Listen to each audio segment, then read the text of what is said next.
Hey everyone, in this video I'm going to show you exactly how to create an Amazon wish list and share it with anyone you want. Whether you're putting together a birthday list, Christmas list, wedding registry, or just saving items for later, setting up a wish list on Amazon is super easy once you know where everything is. To get started, go to Amazon and make sure you're logged into your account. On the top of the page, hover your mouse over Accounts and Lists and select Create a List. A small window will pop up asking you to name your list. Type in whatever name you want and then click Create List. Just like that, your new wish list is ready. Now you'll be taken to the main page of your list.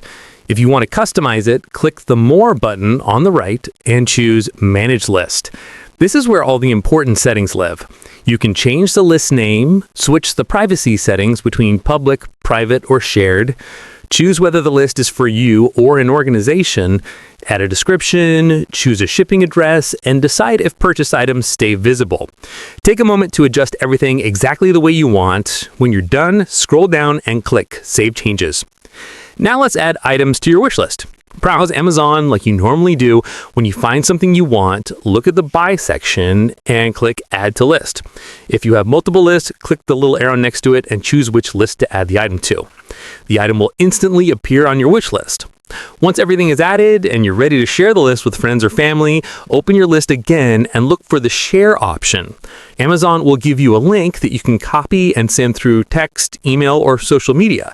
Anyone with the link can view your list and purchase items for you depending on the privacy setting you chose. And that's it. Your Amazon wish list is created, customized, filled with items, and ready to share.